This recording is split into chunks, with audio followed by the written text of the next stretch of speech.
Hey, business building warrior, welcome to Silent Sales Machine Radio. I'm your host, Jim Cockrum, and I have a guest from our community. This is another proven Amazon course success story, kind of.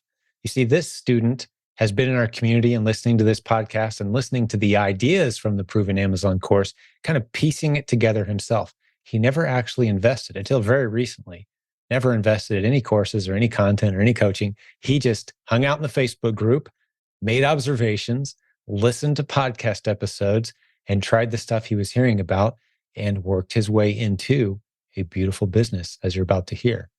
You might be thinking, oh, Jim, why would you share an episode that doesn't help you sell your course? Well, I think there's going to be plenty of people out here who are thinking, hey, I'll just go grab the course and save myself some time. So yeah, there's still a marketing element to this show today, but I'm very proud of the fact that we have many people in our community who have never spent a penny with us who are building beautiful businesses. That's the reality of this group, because everyone here is not everyone, but the vast majority of the good people in our community are very open-minded, open-handed, transparent, abundance mindset is maybe the best way to say it. And they're very willing to share what's working, help you with the questions you have. And even if you don't spend a penny with us, you just hang out in our free Facebook group, you ask questions, you do some research, you pay attention to this podcast, you dig around, you can build a beautiful business. So are we hoping some people continue to support our community by investing in the content, the courses that we create? Absolutely. The coaching? Yeah, absolutely. We love being able to pay the good people who put time and effort and energy into those things. But we're more proud of the fact that regardless of whether you spend money with us or not, you can certainly build a beautiful business, build the family arrangement of your dreams, the flexible lifestyle, the income, using the internet creatively to launch and grow multiple streams of income is what this community is all about. So I love bringing you a story today from a guy, Joe Rand is his name, who just recently, like I said, bought the proven Amazon course. But in the past few months, he's built a beautiful business just by paying attention to the lessons he's learned listening to this podcast. He'll explain it in his own words. We had a good conversation. He goes in depth how he finds product, what he's excited about, a couple of struggles that he's having, some of the challenges that he's having. We dig into those. We talk about some of his favorite books. He shares some book ideas with me as well. It's just a good, fun conversation with a guy who's doing this business. So no matter what stage you're at in this business, if you're still kind of skeptical and checking us out, this is a great episode for you, because literally this guy didn't buy anything and he's built a beautiful business. I mean, this isn't a pitch, obviously. Or you've been around a while, you're looking for those little tips, strategies, techniques, some new tools maybe that you haven't heard of before. We dive in and sprinkle a few of those as well.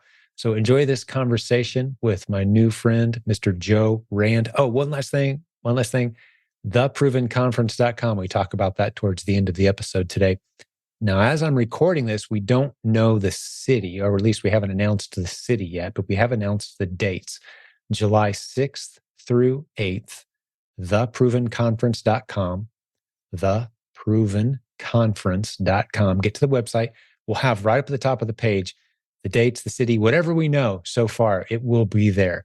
But do plan on July 6th through 8th. Come a couple days early, maybe celebrate July 4th with us. We're not sure what we're going to do there yet, but plan to stay a couple days late. We got a great hotel, beautiful discount for you. We really negotiated down the price on this one.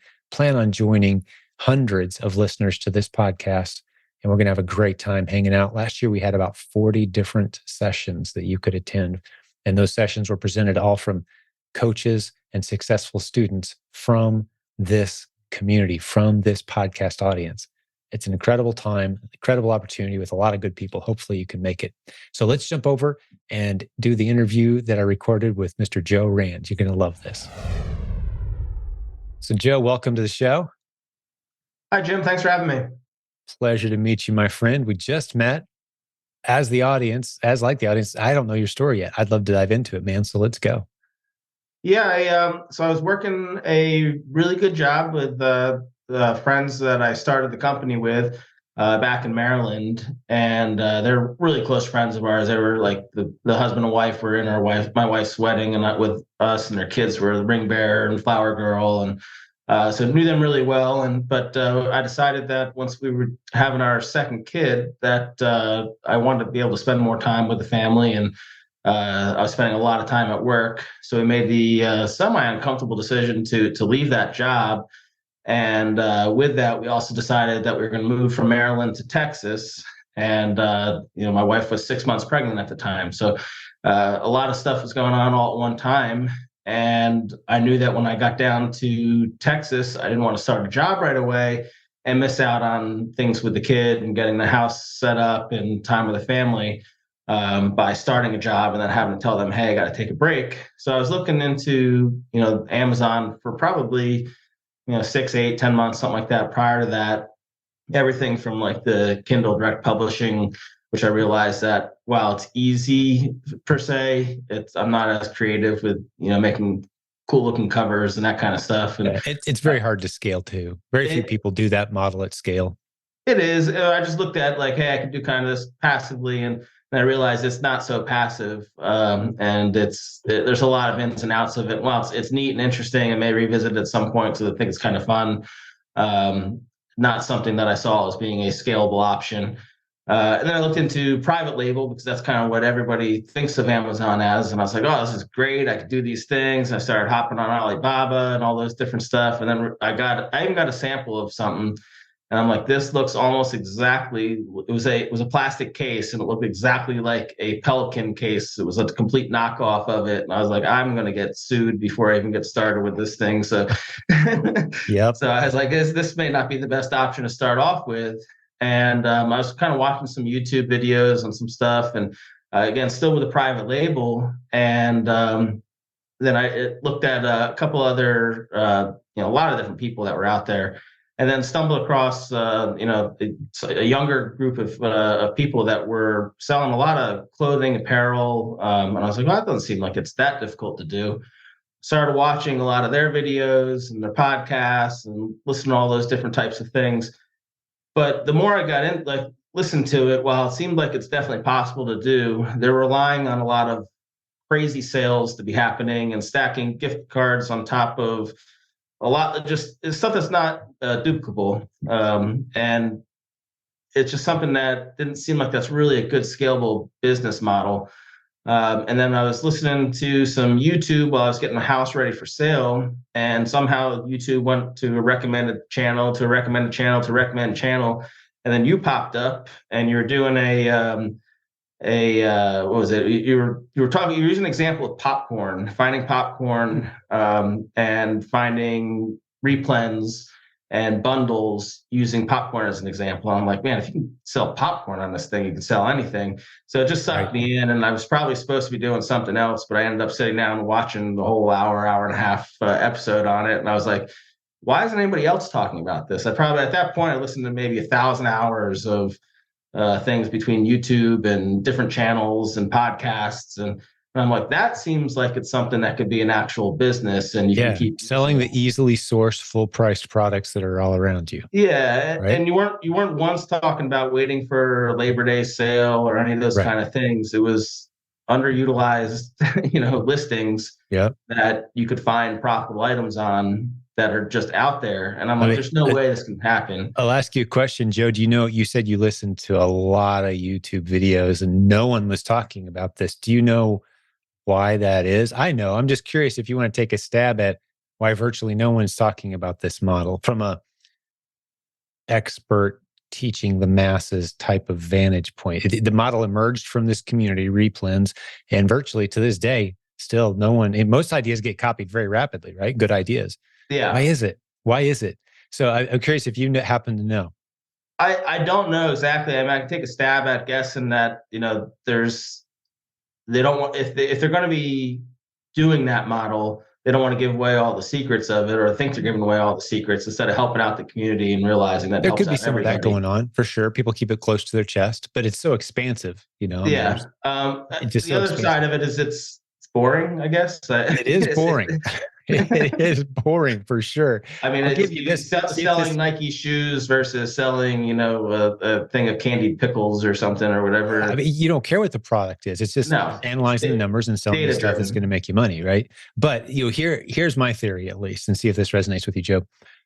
I would venture to guess that the vast majority of the content that you're watching on YouTube, if you followed the advice and the path that the person was talking to you about, you're getting yourself into a multi-thousand-dollar commitment of some kind, a course, training, something, software tools, et cetera. It's going to cost you, upfront $5,000 to $10,000 over the next 6 to 9 months, just in training expenses, another 15,000, et cetera. Right. Sure. And that is a lot of money for affiliates to go after. If you're an Yeah, affiliate, if you're promoting that course, you get half of that money. it So is. And you can there's pretend to be pretty excited about just about anything that you maybe if you're not yeah, even doing it and yeah, promote. And our course is about $1 a day. And for people, like affiliates just don't get that excited about our programs because they're so inexpensive. That's my theory, even though it's working for more people than any course that I'm aware of. yeah. It certainly could be. I mean, there's some other groups that I'm part of that are membership driven. Some of the ones that I have joined, just like you say, unless you have a community that's backing it without being having to pay to say it, and you're actually hearing from real people, it's a Yeah, good idea to probably stay away from those groups and kind it of do is. your own homework on it. There's other Uh, great groups out there for sure, but there's not as many of them as you think there would be. there are, but I'll tell you, there's so many times where I've had a question because eventually I stumbled across your video, saw is it silentjimdotcom is the only website you have to go to do, and I started going to it. Yeah, there you go. And so I started going there, looking at all the notes and all the people and all the things, and I was like, wow, this is pretty extensive. And then you were talking about the course, and you said you don't need to buy my course, and you're very open about that. I was like, yeah, I can listen to all these videos. I eventually have your course now. Your Christmas deal was too good to pass up. So a friend that I had met on through different groups and different networking, her and I both went in on it, and now we both have the thing. And first off, the price that you're going up to me is still a steal. The amount of information that's in there is just massive. I paid more than that to talk to a guy for an hour when I was first getting started with it. Now that was great because he kind of showed me how to do a few things and also convinced my wife that this was real and not because it seems so surreal when you look at it. And to anybody who's not signed up for this yet, like get signed up with Seller Central. It's so funny how easy it is to get going with it, even if you have a full-time job and you think you don't have time. I do the same thing. I'll sit around, I'll watch some TV or something, and then I'm like, man, where did the week go? And I didn't have time to do anything. Well, I did. I just chose to watch TV instead of going to Yeah. do these Yeah. things. That little, you need that period of intense focused effort where you kind of change your schedule and your lifestyle and your habits for a period of time to launch something new.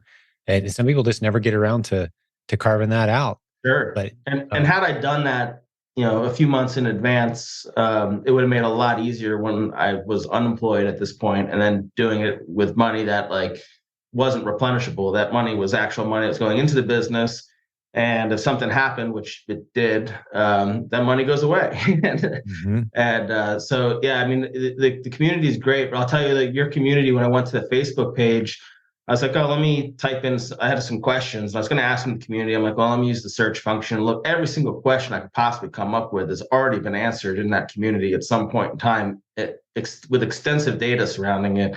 The people that are on there, there's some people that are, I don't know when they sleep, but they're answering questions at 5 a.m., 11 p.m. Yeah.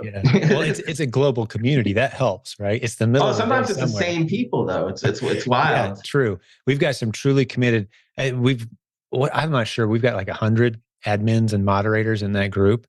And I've been doing this for 20 years, and good people and real genuine friendships and relationships have formed out of that. So I've been working closely with some high quality, smart people that have had a lot of success in e-commerce.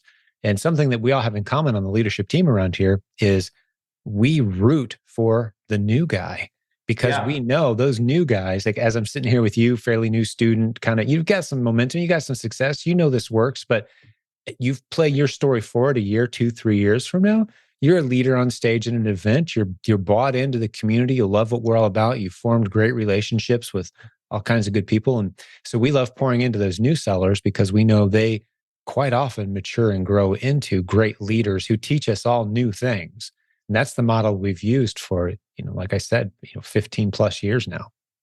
Yeah, you had a lot of different podcasts that have resonated with me. I do what you said to do is, let's stay most current with the what's out there now, because that's most applicable to what we're doing now, but also go Right. back because you have those evergreen, episodes, and they really are. I mean, you've erased the ones that are not, important or not applicable anymore, for whatever the reason is, but kept them. And even ones that are from episodes in the single digits, they're still applicable now. And it's funny. But you had mentioned, I can't remember when it was because I've listened to so many of them rapid fire. But one thing that stuck out to me, and it wasn't your idea, but I can't remember who you said it was.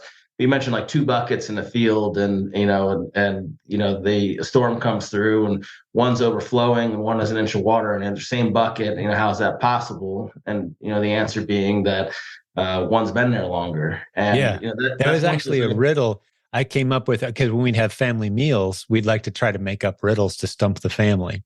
And yeah. that was actually one that I came up with and used on my kids Oh, okay. at one point, and eventually one of them got it. But yeah, two buckets in a field, identical buckets. It's pouring down rain. One of the buckets is full and overflowing, and one is half full. How that happened? Right, that's the riddle. Yeah. And as you said, well, one hasn't been there that long, right? Illustrating Yeah. what? I mean, do you remember the point of that story?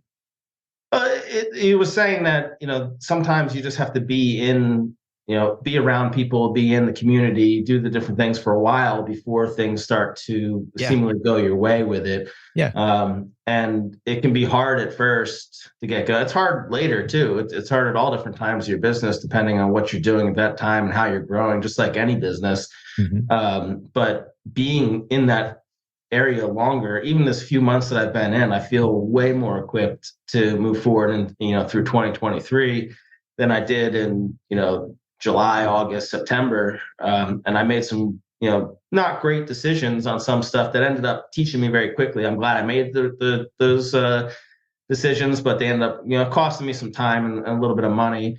Nothing crazy. I just went too deep on stuff that I thought I wasn't going deep on, but buying 20 of the same exact size shoe when you misread Keepa and it doesn't actually sell very well is not a great idea. And Those then, variation listings will get you, man. oh yeah, and then when Amazon loses 30 of the shoes that you send in on something and finds them 120 days later, Right. after everything's tanked because now it's Christmas sales. That doesn't help either. But I learned some things from there, and probably listened to some of your podcasts maybe like a week too late. And I was listening to them like, oh, that's exactly what I just did.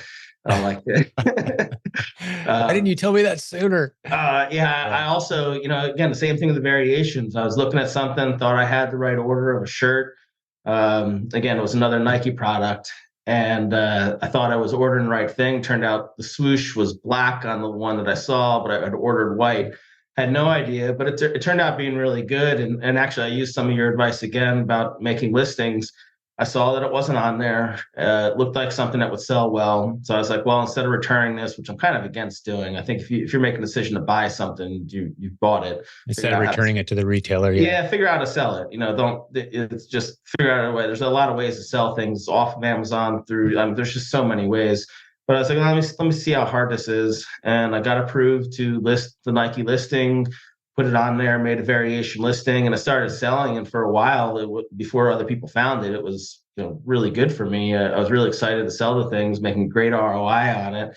And you could probably do it again, even with listings as good as Nike is. That there's stuff that's not listed, and there's so many things out there they come out with that are just not listed. And then you bring in all the stuff that's not as cool and fun, like it could be popcorn or whatever you want. There's so many of them that aren't listed, and it's just amazing of what the opportunity is, that's out there if you use it. Yeah. Sorry, my mouse is good. Talk me through how business is going. You're exactly right. I love a lot of the themes that you're hitting on, and you're telling the story brilliantly so far. How's it working for you specifically, though? Let's dive into your business. So I got Seller Central in what was it? It was probably some point in June. And I heard a lot of people talk about grocery and topicals and those things and getting ungated. So I'm like, oh, I know I'm going to be moving, so let me get ungated and things. I had no idea. I thought it was going to be months of a process to get ungated, and it was not. It was very simple and very quick. Easy. And it's you don't have to purposely. That's one thing I would tell new sellers too, is you don't have to purposely try to get them gated and things. You just order 10 of something, and it's very easy in Yeah. a lot of And, ways. and the gates just start falling open after you've sold 40, 50 items or so. Yeah. This stuff's just ungated. Yeah, I think I'd sold like because I was like, well, let me list some things. Again, I used your advice, list some things around your house, and had some random books and some went on like Facebook Marketplace or the Nextdoor app, and people are giving away books. So I'm like, oh, if they're giving them away, I might as well, go and get some and look at them. And some of these things, I'm like, there's no way this thing will sell for $30. Sells for $30. So it was amazing. But knew I didn't want to do books. I commend the people who hustle that way. It's a lot of work. It's hard to scale. It really is. You end up with a lot of stale inventory, literally stale, because books smell funny. Yeah. So old used books, you got to have a room that's going to smell like smoke and cats eventually. Yeah, but it was good. I learned lessons like what media mail is, and going to the post office, selling some stuff, the FBM process, and it ended up helping me because I realized like what things cost to send, so I knew how to price things appropriately as I scaled. So all those look like it is as funny as it sounds. Selling $20 in books helps you then scale later, because I could have made horrible decisions on pricing if I thought, oh, it only costs this much to send stuff, and not realizing that if you have something that's 2 inches, it's drastically different price than 1 inch if you're sending it yourself. But if you're sending it in the FBA into Amazon's fulfillment center process itself, it's totally different as well, and that's extremely efficient on shipping to send it in. If you're in the U.S. and you're sending it to the U.S., if you're outside the U.S., it's a different process. But if you're shipping it overseas into the country, which we have very few students who do that. Most of our international students are buying and selling right in the U.S. So their product never leaves the U.S. It's sourced here, sent to a customer here. They never see or touch it from their location, which is why this is such an expansive opportunity. The strategies that we teach, for the international students who might be listening to this, you don't have to take control of your inventory. That can be done here in the States. Yeah, and it's amazing how many qualified the prep centers and things there are now too. I don't utilize them yet, and I'll kind of get into that as I go here, but I want to soon. Like you said, if you don't need to be taping boxes, you shouldn't. Same thing. You reference a lot the business secrets from the Bible, and I've almost done that, but I have about like 30 more minutes of listening to that book to go through. Yeah, my good friend and mentor, Rabbi Daniel Lapp, and that book I've referenced. There's a handful of books that I've sent people to. It's like, hey, you want to get inside of my business brain, the books that have shaped me in the way I think and the success that we've had. That's right at the top of the list. Business Secrets from the Bible by Rabbi Daniel Lapp. And you're enjoying that, huh? I am, and I will say that I don't consider myself an extremely religious individual. I respect religion, and I think it's great, and I think community is really the biggest thing. And he even talks about that in there. Be part of a group. You don't need to be part of a church. You need to be part of a group, and the group is going to keep you as a wholesome individual. And it's absolutely true. Yeah. But a lot of things from that book really resonate with me. And you mentioned different things. I forget where I was going with this because we talked about this book, but he talks about mowing your own lawn and how you don't need to do that. The law of specialization. And yes, and if I'm sitting there taping boxes, I'm not doing something else. And you might say, well, you're a newer seller, keep that money here. Well, I also pay taxes, and while I can get those sales tax back in a lot of cases at the end of the year, it's still money right now that I can utilize somewhere else if I'm sending it to a tax-free state and going through there. And where I am in Texas, it's 8.25%. So it's pretty enticing to go and say, if I buy anything over $15, which is a lot of the products that I sell, it's automatically pays for itself to be shipped by somebody else, and I'm not touching it. And then I can keep doing that process. Let me fill the listener in for just a moment, Joe, on the topic you hit, because it's a common discussion around here, and I'll try to talk folks through it. So when you're buying products online, we call it OA, or online arbitrage, sourcing inventory by shopping on random websites. You can have it sent to your house, in which case you're going to pay the sales tax from whatever state you live in. Or you can have it delivered to any of the hundreds of prep centers around the country, some of which are located in sales tax free states. We've got a list at prepcenternetwork.com. It's a free list we provide as a service to the community, the listeners here. So if you're shopping online and want to have your products sent to a prep center, It's a brilliant decision to have someone else manage your inventory for you at the point that your business is ready, because there is an expense there, obviously.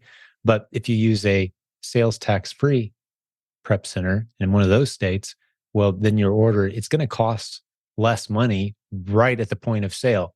But as Joe mentioned, the vast majority of the time, you can get those taxes back, the sales taxes that you pay for your inventory that you're purchasing for resale. You can get it back. It's paperwork you got to track and files, things you got to fill out. It takes a little extra work. Some people do it, don't have a problem with it, but there's a convenience factor there. But again, the point you're illustrating, Joe, and I think you're doing a great job of it, is just that law of specialization, that those services that pop up in our community that can help you automate and make this more convenient, where you can step out. And the phrase that I've been using for 20 years is, you want to get yourself to the point where you're doing the things that only you can do. And that means you're bringing in other people to manage the process. And because of this business model, there's very few things that only you, Joe, or only you, business owner, can do. Very few things, if anything. Everything can be done by someone else. So getting to that point where you're doing the things that only you can do gives you a very valuable business. Or as one of the coaches on our team has recently been very fond of saying, and we've kind of adapted that around here, the more valuable you are to your business, the less valuable your business is. Because if you are the link that keeps the whole thing together, all someone's got to do is take you out, get you sick, get you into a crisis of some kind, health, family, relationship, something, and suddenly your business crashes. But if it's not relying on you and it's got other people who can kind of move in and out and fill those roles, well, now you've got a sustainable system, and that's a sellable business too.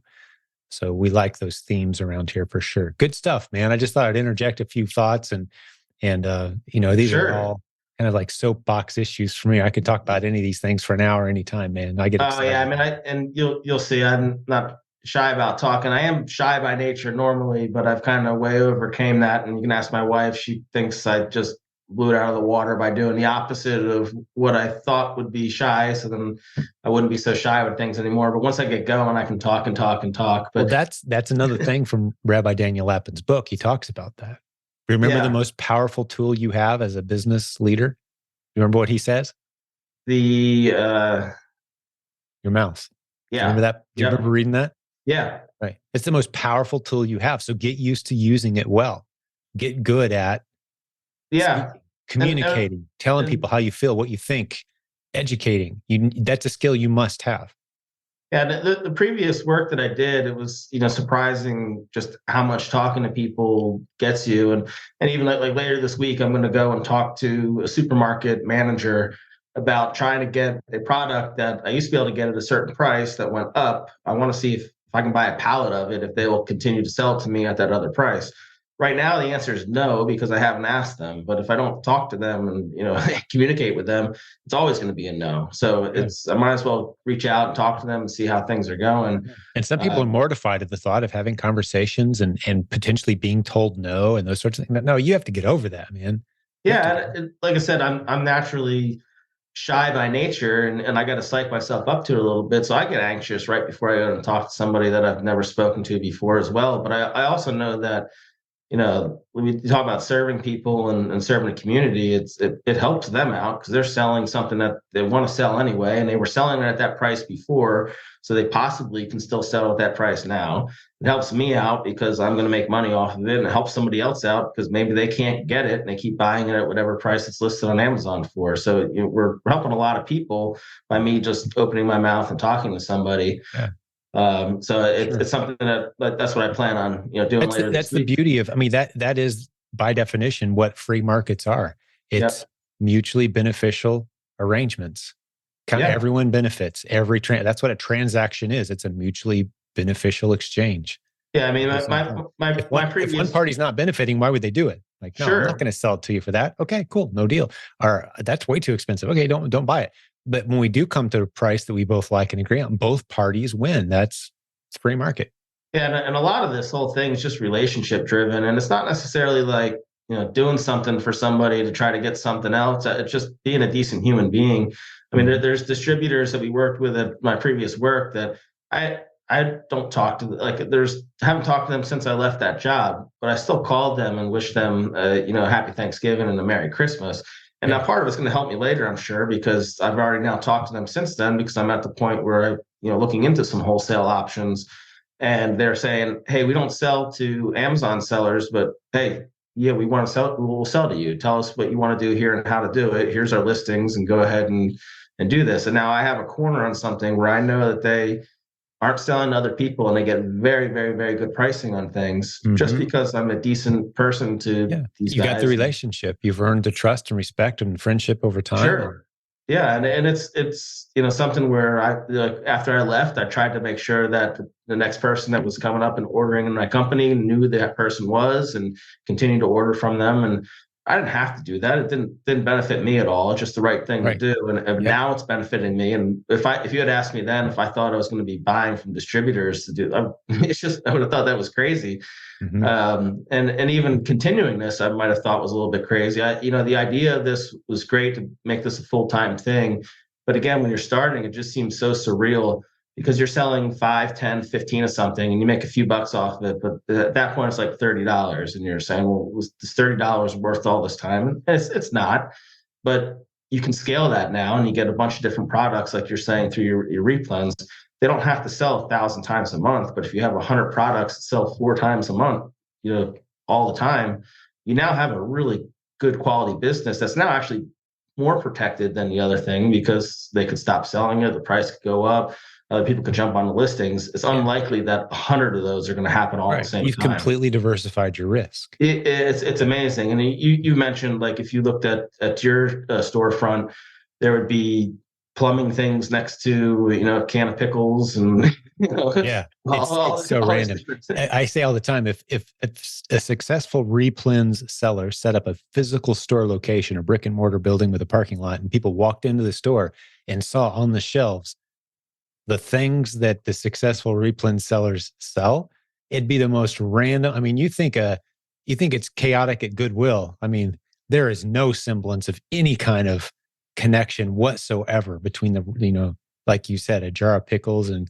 paper towels and some plumbing equipment you've never heard of before. And yeah. it's just completely random. It's like all the stuff that gets thrown out at Goodwill back when it was still packaged well. It's like, what is all this stuff?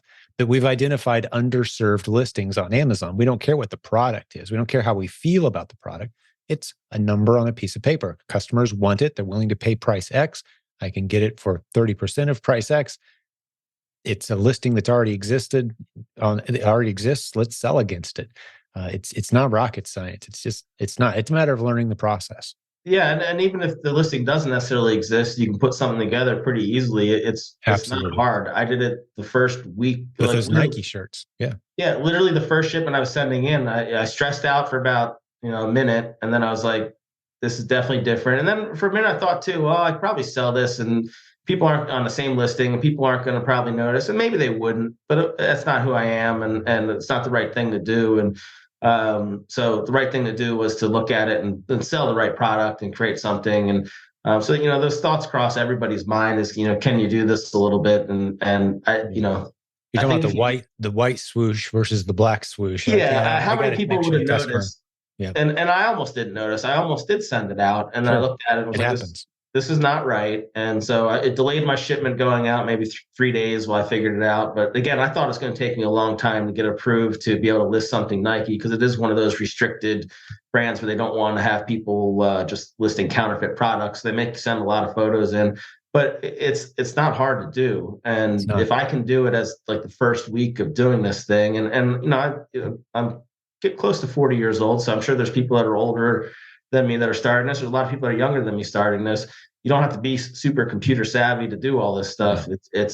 Amazon doesn't care. They just want to make sure that what you're doing is following all their terms of service, and they're trying to protect their brand and their customer. They don't care about that, Nike per se. They just want to make sure that their customer is taken care of. And by doing that, and by doing the right things, you are taking care of their customer. And also by listing more listings and variations, you're also helping them, because you're putting more products out there, allowing the customer to then see more products and to Yep. purchase something that they Greater may. selection. Yep. Yeah, and so it works out for everybody. But yeah, so I had sent I think I started ordering online, doing the OA, online arbitrage stuff, and at the very last day of July, I got my shipment in, and then took a few days to figure out all those things with the Nike listing that I had. I sent my shipment in. Some stuff got checked in right away because I'm in Fort Worth, so there's 3 fulfillment centers that are. I could drive to them in 30 minutes or less. One's 10 minutes away, but it sent them over to Dallas. Some of the stuff got checked in right away, and then to my surprise, they went out to 23 other fulfillment centers, and and I had no idea that would happen, but that took a Yeah. while to go through.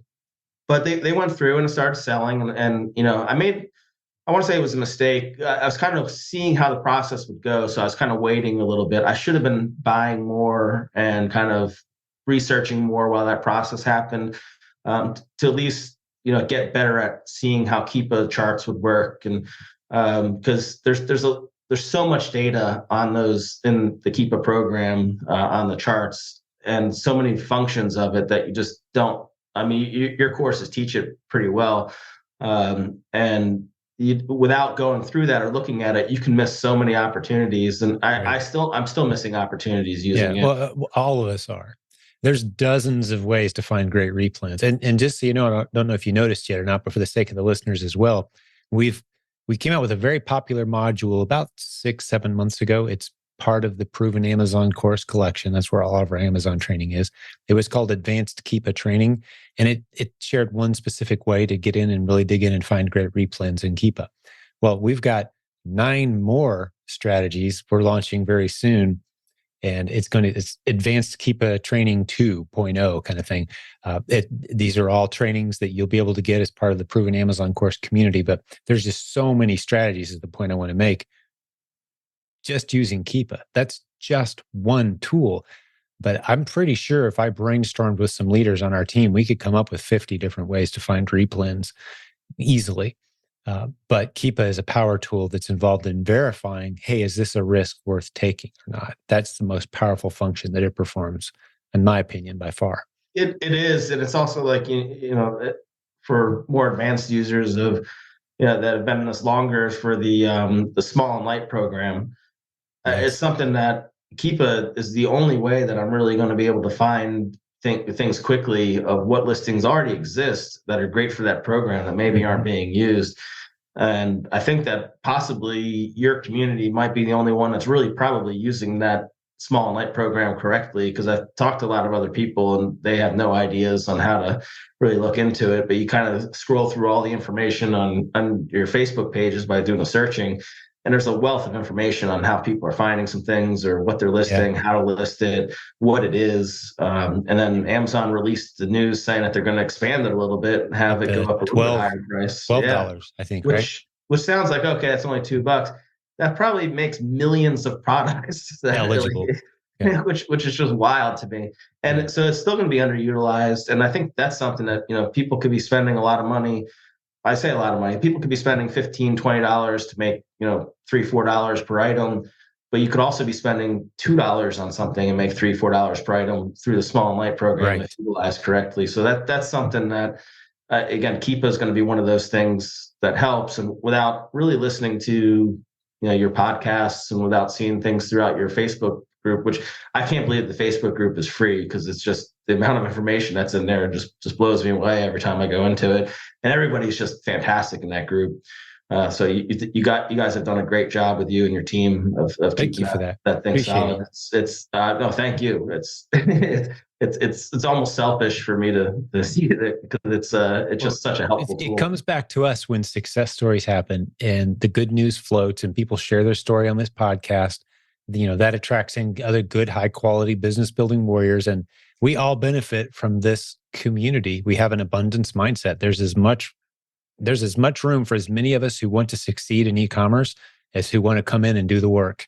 So we love providing that free service. And I want to go back and just talk a little bit about small and light and fill in for those who maybe don't know what we're talking about. I'm not going to go super deep here. You can get into the Facebook group and do some research. We've got this training in the Proven Amazon course as well, but there's a fee structure that Amazon put in place.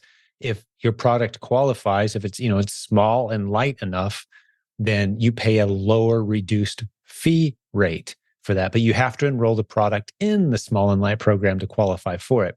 So there's plenty of times where, for example, you'll be selling against an ASIN and your inventory is small and light, so you can sell it at a lower price than people who aren't enrolled in small and light, who are paying higher fees for the exact same product. And you're making money and they aren't, and they don't know how you're doing it. So it's worth learning if you're selling products in that price range of, I would say anything from, a lot of people just stay away from products that cost less than $15. Now, take a look at them. If they qualify for small and light, the fee structure is so much lower.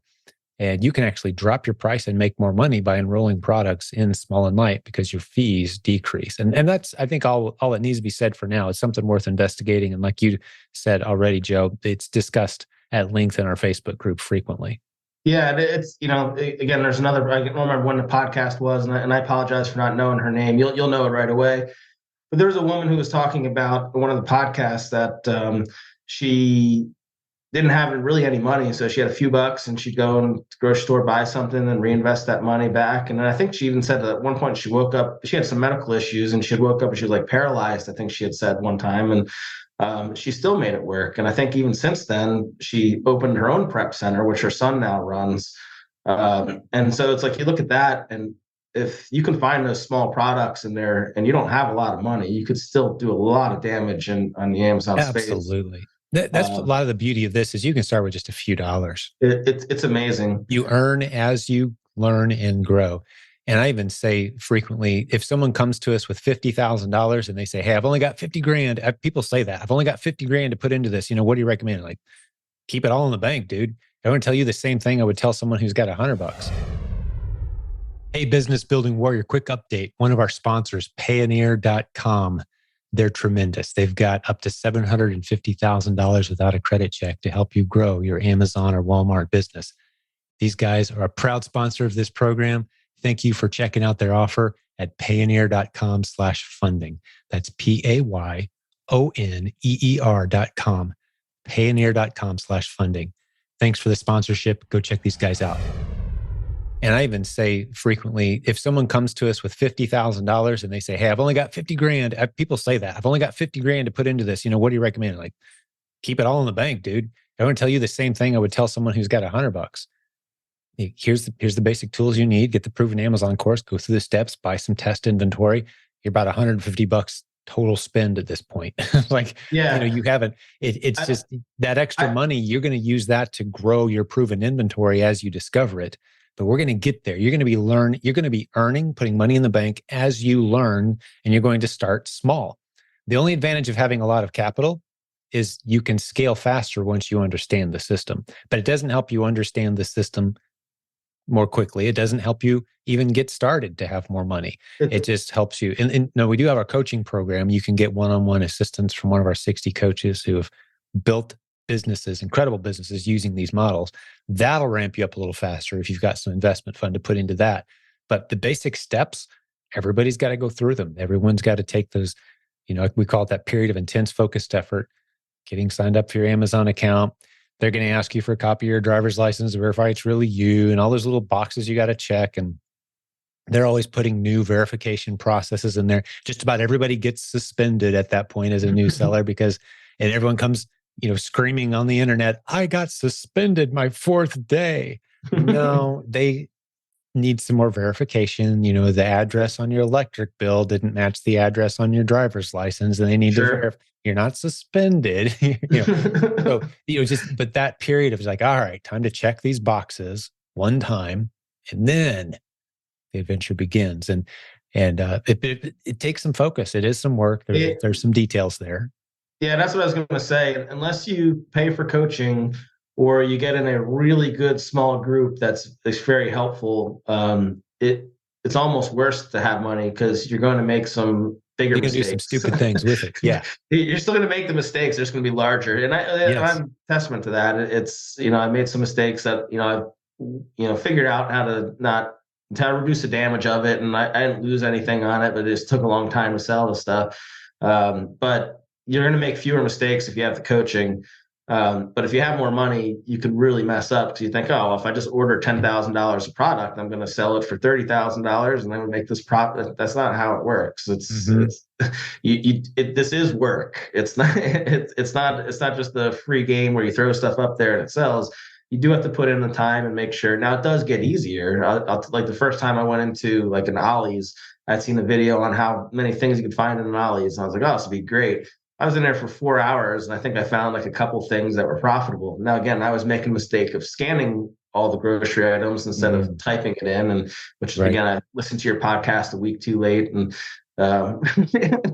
Yeah. probably could have learned a little bit there. And again, in the small groups that I've been in, there's two people that I'm in a group with that are immensely helpful, and I consider them my good. I've never met them, but I consider them my really good friends at this point. And they're like, "Oh no, if you type these things in and do it this way, you can find some stuff." So I went over to a store, did that same thing, and found one of my best products at the time. That's now since then the sales price went up at the store and it went down at the on the Amazon. So waiting for it to kind of recirculate back through. But it was great for a while. I was selling 30 of them a day sometimes and making $4 or $5 off each one of them, which was fantastic. And I think my spend was $6. So it was amazing. But it's you're not going to find them all the time, and other people are going to find them. Yeah. But finding all the other products, if you can find those, there's a million of them out there. And you mention it all the time, how easy it is to find stuff. And it's not easy when you first start, but you start to recognize trends and how to look for things and just kind of go down the rabbit hole of all the different items. And, you don't have to sell crazy name brand stuff that's that you hear with the Nike, Adidas, and all those kind of things. You can, and a lot of people do, and a lot of people make a lot of money off of it. It's also a really big hustle to do it that way, which is fine. And it's again, there's a lot of ways to make money on here, but I think something that's a successful business model is kind of what you teach: is don't go deep on stuff, go wide, test things out. Even if the sale looks great, don't buy 20 of them, buy 5, make sure it sells well, and move on. If it doesn't, get out of it quick if it's not working, but figure out what's working and then continue doing that. And that's the biggest thing, is just track what your items are that are selling well and profitable for you, and continue buying them and make sure that you keep them in stock. But yeah, so for me, I had done when I sent everything in August, it had gotten, some of it got checked in. I think I did like $1,000 in August. And then September came around and more things were checked in. So I did $10,000 in September, which was great. And it was all FBA. I don't think they did any FBM at that point. And then let's see, October, I think that was $12,000 I did, and then did 15,000 in November. And I was like, oh, everyone talks about how great Q4 is, and it is great. But Q4 is also, like, to me, Q4 is 3 months.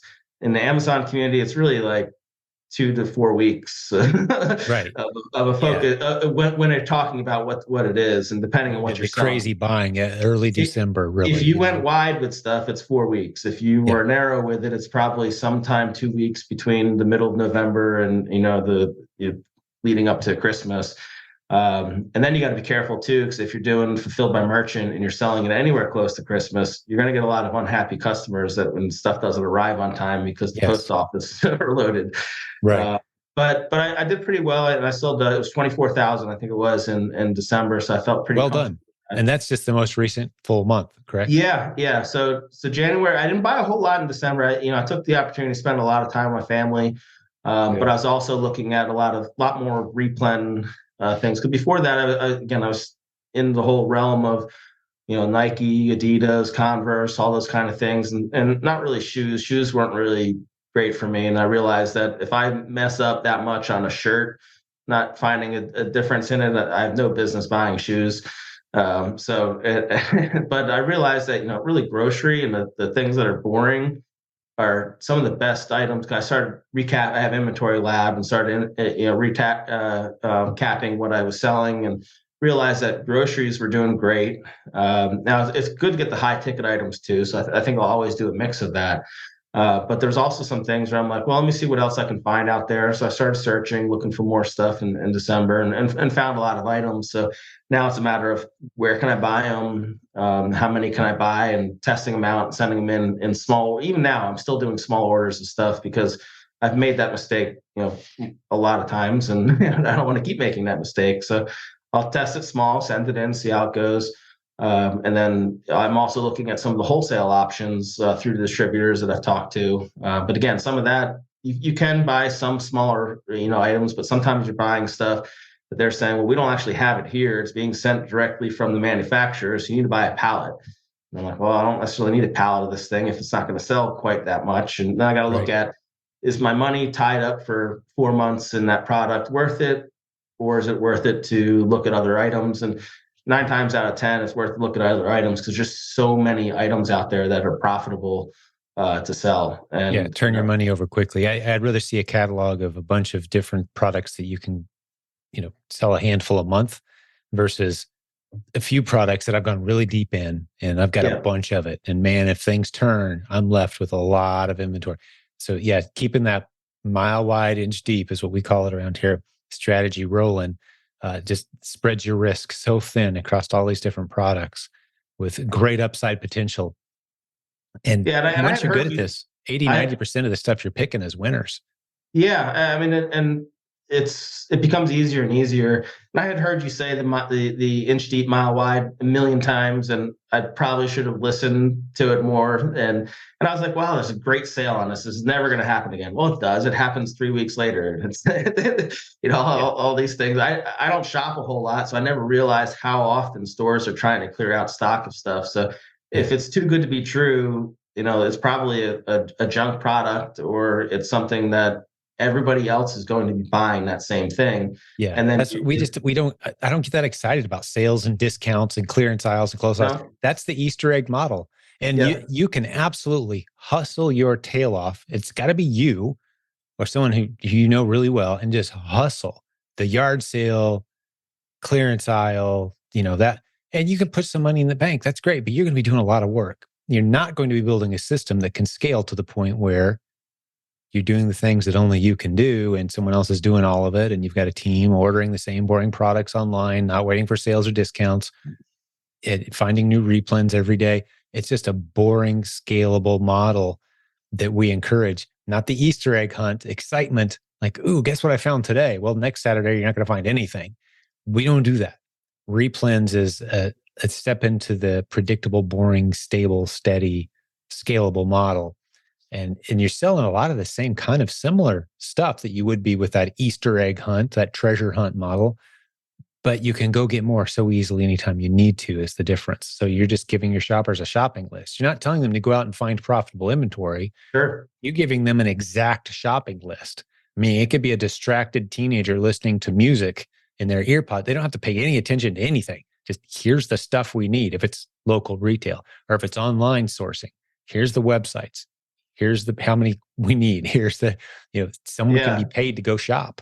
In particular, if you have like a special local store that's nowhere else that you can buy some stuff from, there's a bunch of them near me, which I was like, no one's going to buy this stuff. I look up the listing, sure enough, it's on there and it's Yep. selling great. Like Regional stores are gold. Stuff that's like uh, only in your state, or it's only, there's only a it's handful of them in amazing. your part of the world. It's amazing. So if you go in there and spend a little bit of time, you're going to find stuff, and hopefully you can order it online and not have to keep going into the store. But sometimes it's not that hard to go in, and a lot of times you can talk to them too and say, hey, instead of buying like 2 bags of this off the shelf each time, can you give me the whole boxes of it in the bag? And they'll say, yeah, Get a sure, no case at a problem. time for me or whatever, Well, 10 minutes at a one time. less thing for me to unload, and then Yep. they'll give it to you. But again, you gotta have the conversations and ask them about it in order to do that. But I get yeah, texts from stores that we shop, and they'll send me texts and like, hey, we got some more of this in. Do you guys want some before we open up all the crates and or the cases? And like, yeah, I'll swing by tomorrow. And they got my boxes sitting there. Send our shopper over, or I'll swing by. I like maintaining these relationships. I love every part of this business, but I do like automating and scaling and yeah. letting a team. We've got in our warehouse right now. I've got 4 family members and 3, 4, 5 any given day, great friends that they're in our warehouse. That's what they do for a living, and they're good at what they do. And so I'm providing jobs and opportunities and meaningful work and building a profitable business and taking myself out of the equation so that can be done. Yeah, I mean, I'm pretty good at putting tape on boxes, but it's someone who's doing that day in, day out, and likes to do it, wants to do it, is good at itemizing those things, is going to be better at it. Like Yep. someone like my brother would be great at it. Now he's got other skills that he's not going to do it either. And I think you mentioned one thing: if you really like taping boxes and sending the things out, tape and untape some boxes that night. You don't need to do it through your Yeah, make it your business. hobby. but don't do it for your business. You get somebody else Right. doing it, send it out, keep things flowing, because there's just too much risk. Like life happens and you miss sending shipments out in time and different things, and you want to get those things constantly going in, and a prep center, that's their business to do that. And there's a lot of prep centers out there that are complete junk. So that, like you mentioned, having the list is great. It's not going to protect you 100%. You still want to vet them and make sure they're right for your business. But it's something that having a list from somebody is a huge benefit, because there's a lot of places out there that are just, they're not great. They're going to make it seem like they're awesome for a little bit. Then you're stuck. You have especially if you're out of the country and you're sending something somewhere, Mm-hmm. you can't drive over to there and go get it. Like you're stuck at that point. And I would hate to hear that. And I'm sure it happens all the time, but I would hate to hear that happen from people that just think, okay, well, I can just go to anywhere and call them and they're going to be okay. And that's not the case with it. But it's something where I'm looking actively for it, because I'm now buying enough where it makes sense to do that. But at the same time, I also, I was going to ask you, and I'm not sure if you've been removed from this long enough, but like the fulfilled by merchant, Yeah. the stuff. Do you guys still do that in your Oh, yeah. business? Oh, yeah. I'm a huge fan of merchant fulfill, especially if you find your stuff getting checked in really slowly on some fast moving products. You're sending it into FBA and it takes them forever. Hey, keep a few back, merchant fulfill. Big, you can have, a big advantage in the marketplace if you're willing to do that. Not everyone can, but if you're set up to where you can keep a few of your hottest sellers, keep a few on hand, especially if you're continually running out of inventory, absolutely. Merchant fulfill means you have to do the shipping when something sells versus FBA where Amazon does the shipping. But if you send it to Amazon, sometimes it takes a lot of time to get checked in. So this is a way to kind of smooth out. There's many benefits to merchant fulfill in conjunction with FBA. Now, I don't encourage anyone to go just merchant fulfilled. No. You're going to benefit from including as much FBA as you possibly can. But people run out of storage space, for example. Like, oh no, what am I going to do? I'm finding all these great replens and I can't send any more inventory to Amazon because I'm at my limit right now in storage space. Well, merchant fulfill, the unlimited merchant fulfill. As long as you're willing to do the shipping, Amazon will let you keep listing stuff and selling it. So keep finding those great products. Yes, and same thing with like dangerous goods and stuff too, that you might not be able to be qualified for to send it into FBA, but you can do that for merchant hazmat. Yeah, exactly right. We do merchant fulfill on hazmat. You have to be careful, make sure you're not breaking any laws with the shipping and all that. But there's a little bit to figure out. But that's what makes it such a great opportunity. A lot of people see hazmat, dangerous good. Oh no, I'm staying away from that. Well, no, it's like mouse traps and stuff. It's like nothing scary about this. Cans of hairspray. No, just consider it an insecticide at that point. But yeah, and again, Amazon's protecting themselves and they're protecting their customer and make sure that everybody's okay with it. So I understand, and I'm like, well, that's.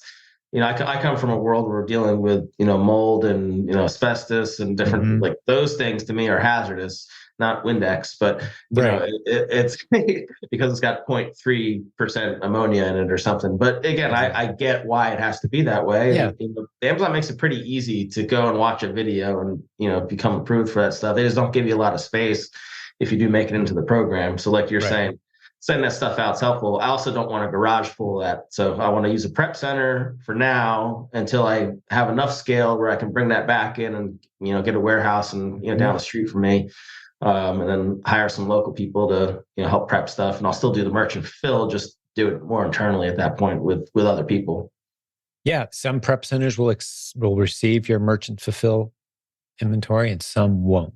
I would say I don't know if I'd want to pay the extra fees with them on that. I mean, again, there's so many other products out there that are not having to go through all that headache and worrying about the shipping and all that and shipping it twice and labeling the boxes correctly. And that's something that I know how to do. And I know that I'm going to do it right and not get flagged for it. I don't want to rely on a prep center to do that, especially when there's just millions of stuff I haven't even looked at yet that doesn't require all that. But it's amazing the opportunity that's out there for everything. And right now I'm using, and in case people were curious, like I use SellerAmp to kind of look at some things. I use Keepa in conjunction with that, which really I really use Keepa more. I rely on Keepa to tell me what the real info is. I use SellerAmp as a couple reasons for scanning barcodes, and then you can also click a button and it adds it to a Google Sheet, which makes it a lot easier than to add that in later or to go back to it. The Google Sheet integration with it's awesome, and then it also gives me some little ideas of things, if I'm gated in something or if there's any kind of concerns, and then a rough idea of what profit I'm going to make off of it, rough calculation. But Keepa is amazing for all that it can do. Even and it's a fast too. It's just a quick program, especially for variations. If you're looking up, you can see which ones have the most reviews on them and everything else, and go from there. Because it usually goes in conjunction with how much is being sold of that. And then I use Be Cool as a repricer. I used that from the beginning, and I was using it totally wrong. I kept changing my pricing down like a little bit to make sure that I was staying competitive. That's not the way to use it because it can't work right if you don't actually put in your minimum pricing on stuff. But if people come in and tank the price and it does go to the minimum, it drops down. So you still got to be careful with it.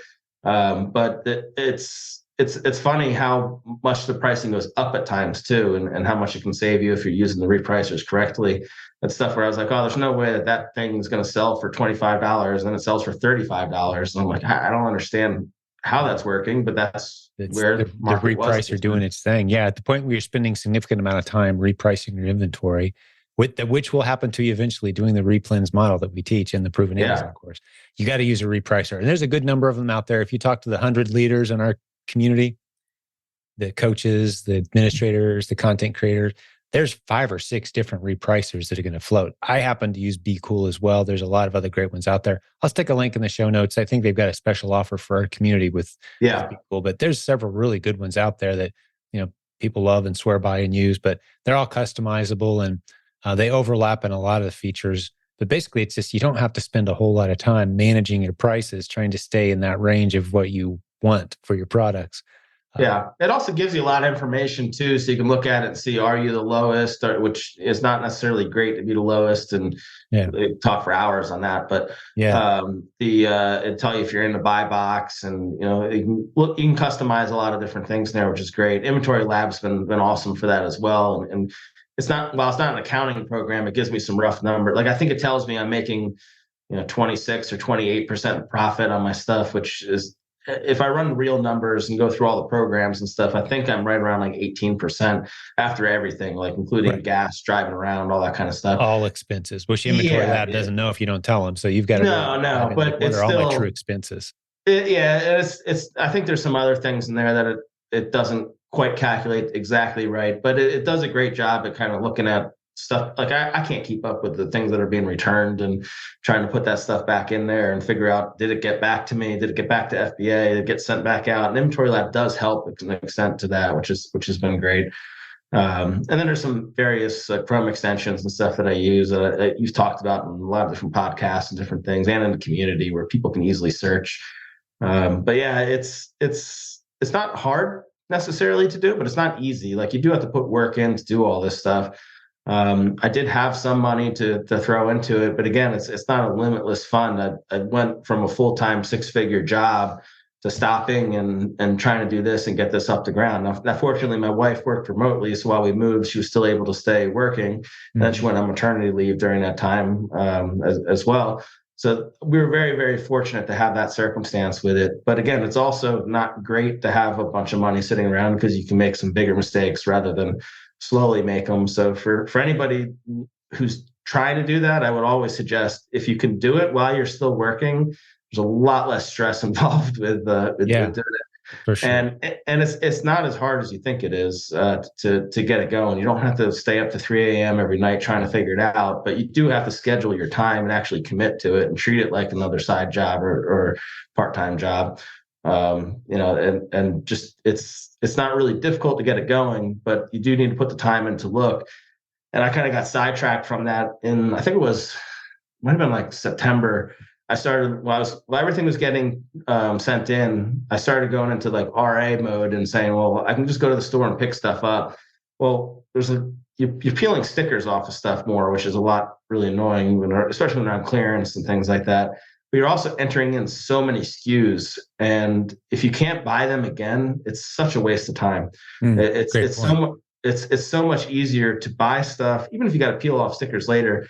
It's much easier to buy stuff that you can continually buy for at least a period of time, not something Yeah. that's just a It's a one-off. repeat seller. That's the beauty of replens. It's you're going to Yeah. go back and in a very boring fashion off a shopping list that you give to a teenager or someone else, or maybe it's you, and you just buy the same stuff again. It's tedious. You walk up and down the aisle Yeah. and throw the I stuff in the cart. accidentally found out that a guy I went to high school, he sells on Amazon. I had no idea. I don't even really know him. My brother knew his wife. And then through a roundabout way, I found out who he was and started talking to him. He was chatting with me. It turns out he sells over $50 million a year on Amazon.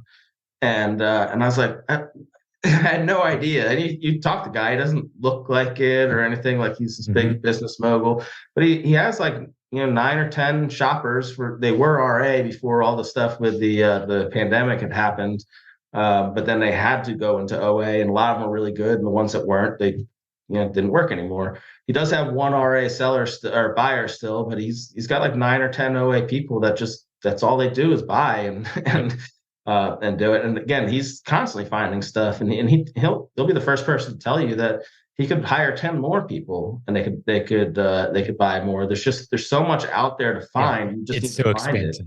Yeah. Yeah. Once you It, know how to recognize a replen, yeah. it's wide open. I often say you could drop me into any retail setting or any website that sells products. I'll find a good number of replens very quickly. And I'm not even all that great at it. There's Yeah. people better at it than me, but there are replens everywhere. It's not looking for good products. It's looking for underserved listings, and they're everywhere. Yeah. And I'm not saying that this guy is a normal situation of something that's going to happen, but I think he had Yeah. like left his job in like 2017 after doing it for a couple of years. He had enough money, was able to do it. And I think by 2020, I think he did like $22 million or something. And it's like that's a short period of time to go from a million or whatever he was doing to 22. And I think 11 of that was in the Q4 process of the thing. So it's Wow. amazing if you're prepped properly and you go into this correctly. Like you can definitely capitalize on the times of the year, like back to school. And I tell people maybe don't try to capitalize on Halloween possibly because there are a lot of returns associated with that. But Chris, like you had mentioned in one of them, there's people that only work in Q4. That's all they sell in is Q4, and the rest of the year they're not doing. They're looking up products, maybe buying some products. They only sell them in Q4 to make a sustainable business doing that, or they might be retired and go and do that. And that's kind of their hobby with it. There's so many ways to do this, but you have to start. you have to get the program and then treat it like it's a job. And if you do, it doesn't matter whether you get the dollar, per product thing or the $40, which I recommend that everybody should start with $40 one. You're going to sell that. You're going to send in 40 products. You have to know you're going to do that. And if you do that, then you're already off with it. But I'd say that you really do need to have Keepa. If you had Seller Central and Keepa, which is free, that's Amazon, yeah, Amazon and Keepa. Yeah. And then the right training. That's it. We have people in our community with 7-figure businesses using just Keepa, married couple and Keepa. And then and I'm sure there's a lot of sellers that's all they use because it's truly all you really need. I mean, there's some other things that are convenient to have with everything else, but if you have those two things, you can there's so many options that you have, especially if you're just yourself. Now, once you get into having employees and all that, there's certainly some other things that you should probably have to help you automate and scale and track your numbers and things for sure. But yeah, you're talking about, well, I think Keepa, I don't remember what it is, $20 a month or something. There's a free version of it too, but once I got the paid for version, that again, a lot of people said get the paid for version, and I was like, well, I can do a lot with this free one. Once I got the paid for version, I was like, oh, this is so much easier. And then I didn't make those same mistakes anymore that I was making before. You got to use the paid version. It's virtually useless. The free version is virtually useless for the stuff that we do. Yeah, on a very topical level, it helps you out, but it can also easily steer you in the wrong direction if you're just having the free version. You can be misled very easily looking at the data without all the data. And it'll 100% pay for itself if you look at it a little bit. And again, you're not having to spend 40 hours a week looking at these things. You can do 2 hours a week and look at it, learn it, and make small decisions and small purchases, and you can go a long way with this. And again, I can't thank you enough for your courses, again, which I bought recently. I haven't really dove into too much. My mom is super excited about it because she's actually moving down to Texas, so she'd be closer to the grandkids. And one of my brothers lives down here too, but she's super excited. My wife is not as excited with that necessarily because my mom is just like me. It gets very excited about things, and that's all we talk about. We dive head first into it. I'm very similar to my mom like that, and very proud of my mom for being able to do those things. But she's super excited for your course. She's bought your book already. She bought me your was it free marketing 101? Oh, wow. Yeah. That's a 2011 book, man. Yeah, she found it at some store and was like, "Oh, this is the guy you're talking about, isn't it?" I was like, "Yeah." I was Oh, like, that's great. I was like, "I've never heard of that one, but I'm sure it's good." I was like, "I've listened to a lot of his It's actually podcasts." about, for a book that's that old, man, it's still 70% or so of it in there is really good, applicable ideas. Yeah, I worked hard on that. That was a fun project. Hmm. Yeah, so she's big on that, but yeah, she's bought your the Silent Sales Machine book, and she's I'm sure she's probably done reading it. She reads far faster than I read. But she's super excited. She wants to be part of the business as well. So she's like, "Well, can I jump in and look at it?" I'm like, I can probably figure out how to get you access to it. And Yeah, not, you can get family members, team members, that sort of thing, people who are working in your business. You can get them access. Just contact our support team and they set up a second access ID for you, and okay, that's cool. off you go. Yeah. Yeah, that'll be easier because I think so that way I keep track of what we're looking at and what's going through it. Who's watched which videos and what training each of you have Yeah, taken. and It really it helps. just there's so much information, and like I was just kind of scrolling through it to look at. I was like, "Oh, where do I start in this thing?" And it's like, obviously you have some spots where you can start at pretty easily, but there's so many videos and so many things that depending on what you're doing, you can just kind of look at it and go that direction and kind of learn what you want to at your pace. Right. Right. Yeah. Whether you're new or been around forever, there's something in there. And it's always adding more in there as well. Every month we've got just numerous new exciting things coming and purging out the old, which is important. So no one wastes their time looking at ideas that don't work anymore. So yeah, it's a team of, there's a couple dozen of us that have our hands on the controls of making that content, relevant and updated. And we're very proud of it. But thanks And for I would caution people who are looking at it is don't try to learn it all before you no, start. no, Like maybe absolutely not. watch. I think you had a couple of. There's a 101 video with Mhm. you can do the spiel probably quicker than I can, but look at those things and get started. Get the whole process. Get the Seller Central, the Amazon app with it. Get going with it.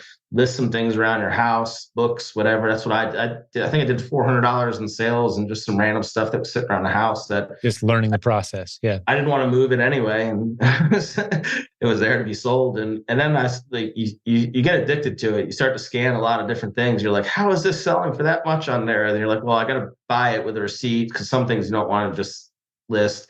But it's amazing. Your eyes get open, and then I'm sure there'll be studies on it later of cycling through your phone on how often you refresh that page to see what your sales have Checking been. your sales. Yeah. There's going to be some books on this, the implications of what that is and the dopamine that you get from like seeing it jump up 10 things at first.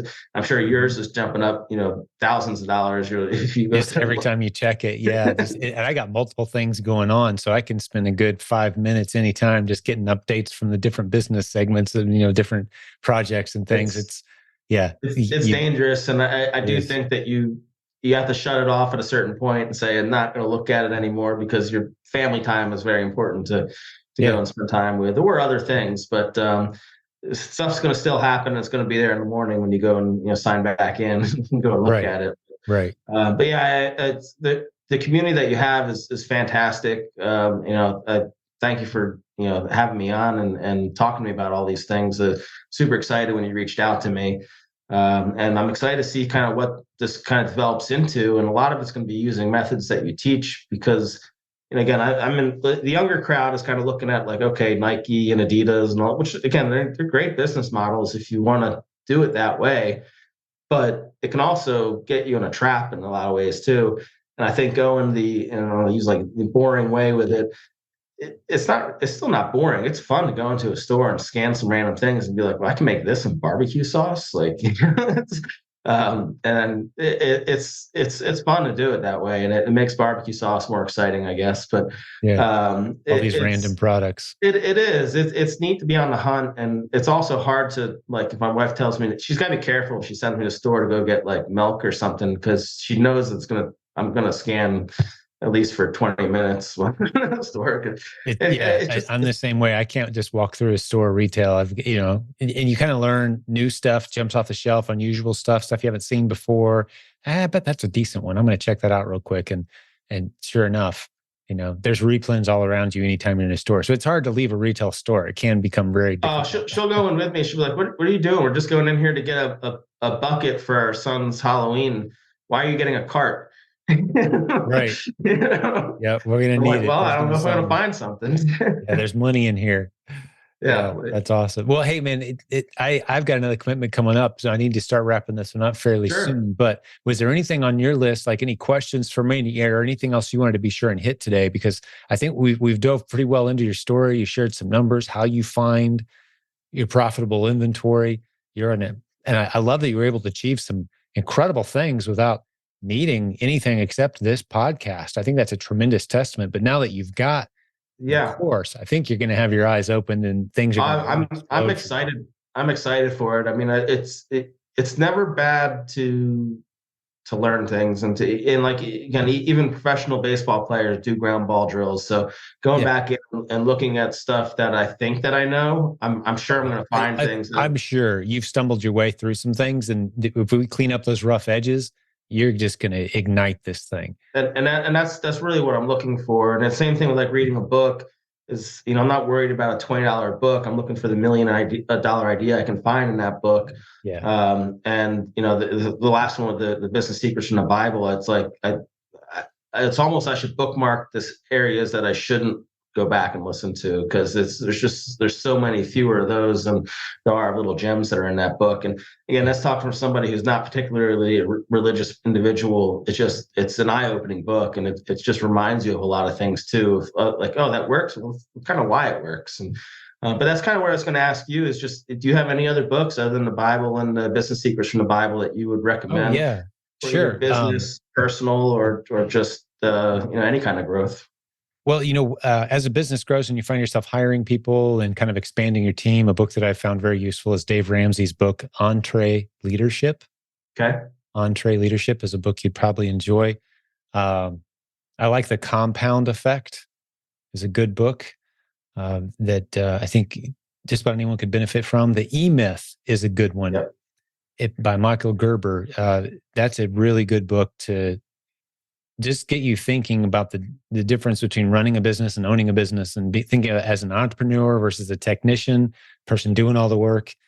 So those are some that I've enjoyed. Story Brand is a book I enjoyed not too long ago, but that's kind of getting more into the leadership and telling your story, and selling something that, like for our coaching program, for example, Story Brand, we've kind of modeled some of the ways we do things around here with that book. But those are some books that I've read within the past year or so that, or I refer frequently folks to go read, that are on kind of top of my list. You got any book recommendations for me? I like to, whenever guests bring up books, I always kind of like to say, there's a lot of cool ones, and some that are kind of indirectly business related that are neat. But there's one called The Fish That Ate the Whale. It's about like Samuel Zemurray, who was known as Sam the Banana Man, who like eventually did like Chiquita Bananas, I think is like the company now, but it was something fruit company, which was like eventually tied to CIA and all different things. But it's got some really good business stories involved in that. I'll check that one out. The Fish That Ate the Whale. That one was neat. And I mean, Never Split the Difference is a fantastic book, which I don't know if you read it yet. I was talking about that today with somebody. Yeah. Amazing book. I probably listened to that one a couple of times already. I mean, a 5-hour work week. Well, I'm not trying to make a 5-hour work week. There's so many interesting information in that from Tim Ferriss. There's a ton of them. There's Extreme Ownership is a great one for leadership people. I don't know if you've heard of that one. Yes, absolutely. Yeah, he's got a good podcast too. A lot of people Yeah. really love. Oh yeah. He's great. There, I could go on. Listen, I try to listen to about a book a week, or listen Yeah, to 10 hours of podcast, that type of thing, yeah. through there. So I have so many of them that there's a ton. I could send you a list later on them, or I could put something on the Facebook group with a bunch of them that I like. But yeah, I mean, I'll definitely look at these other ones, because again, you never know what you're going to come across, and what you're going to take out of something, and it could be something completely unrelated, and you use it for business, or for your relationship, which again is another business. It's a Yeah. I enjoyed, do you ever listen to any Jordan Peterson by any chance? Yeah. Go listen to the episode where he interviewed the author of Never Split the Difference. Oh yeah. Awesome episode. It was great because the guy was a former, as you know, I'm just letting the listeners know, a SWAT hostage negotiator, the guy that wrote that book, right? So he's pulling stories from that. But his interaction with Jordan Peterson was just phenomenal. The two of them, I mean, it was one of the more intense, almost combative episodes, because normally Jordan and the guest get along great. Well, these two guys, they went at it just a little bit. It was fun. Yeah. I mean, there's just so many great ones, and business ones too, from like the Home Depot people and Walmart and Walmart. There's a lot of great books out there, but yeah, I'll put a list of a few of them on there. But yeah, I always ask, because I enjoy it. It's something that I hated when I was a kid, and then didn't realize until really I was driving around a few years ago in Texas, and realized that, oh, let me listen to some stuff, and not just listen to music. I realized like how much I enjoyed listening to them, because I have a little bit of like ADHD. So trying to read something is a little bit more difficult for me than to listen to it. Right. And when I started listening to these books, I was just like, man, I've been missing, like, how many things I've been missing out on, and things that I learned from it that I used immediately in my personal life or in business. It's helped me immensely. So, whether it's, putting the kids to bed or doing some dishes or something, I have the earbud in and listening to it and make time for it, because it's important to me now. Great. That's a great way to wrap up the episode, man. To give people some good homework, some good books to read, and you gave me some good ideas, and hopefully I gave you a few as well. But I appreciate you being here, man. This is a good conversation, good solid episode for the listeners too. I appreciate it, Jim. Thanks to you and your family for giving your time to have you talk to me. I appreciate it. It was time well spent. And let me just talk to the listeners for a second who hung out with Joe and I today. We really appreciate your time, your attention, and we do this as a service to you. This is, if you weren't there, we wouldn't do this. But the feedback you send us, the ideas you send us, the questions, that's what we based these episodes on. And I'm pretty proud of the fact that we've got a whole parade now of people, hundreds of episodes from our community, people in the Facebook community. You can get in silentjim.com and go see for yourself. 72,000 of us with about 1,600 tagged success stories. Well, that's the people we interview, people who are saying, hey, this works. This is great. We bring them on the show, introduce them to our bigger audience. And that's what this show is all about. And it just continues to inspire and encourage me. From the feedback you guys send us, it's working. So thank you for spreading the word and sharing it. Maybe there's someone that you think needs to hear this episode today, or hear some of our episodes. Just send them to silentjim.com. Tell them to check out a few episodes. That's the biggest favor you could do for someone if they're looking to start a business online, or maybe add some financial security to their life. Man, send them to us. We'll fill their head with a lot of good stuff. And as you heard from Joe today, he didn't invest necessarily a whole lot of funds, which is great. I love that story. He just hung out, absorbed, observed. And I think we probably could have cut his learning curve down a little bit. And I think his business is going to blast off, but you don't have to spend any money for this stuff to work. And we're here to serve either way. So God bless the business building warriors out there listening. And Joe, man, awesome job one last time. Thank you, my friend. You did a tremendous job today. Thanks, Jim. Appreciate you having me. Thank you. Pleasure to meet you. And hey, one last question for you. You plan on coming July to the conference? I just heard that's going on. July 6th through 8th. Yeah, I'm definitely looking into it. Did you release the tickets to it yet? Not yet. No tickets yet. No city yet. But mark July 6th through 8th, and plan on coming in a day or two early, maybe even celebrating July 4th with the community. We haven't nailed that down quite yet, but it's in a city where that's certainly a possibility. Sure. But yeah, plan on staying a day or two later. And this community just loves getting together. TheProvenConference.com. Definitely looking into it. Meeting people is never bad. So it's yeah. Especially this community is just full of people who are doing this business at a big level, but just a lot of really good quality people, good families, good people to hang out with. So, all right, man. So maybe see Joe there. If you're listening today, go over to theprovenconference.com and see the details. Maybe we do have the city announced by the time this episode's published. But on behalf of the entire team, thanks for hanging out with us today. We will have another great episode for you very soon. We'll talk to you then. Hey, before I go, one last reminder, Payoneer.com, a tremendous sponsor of this show. You can get 10% off your first fees by going to Payoneer.com/funding. Tell them you came from our program. They're going to take good care of you.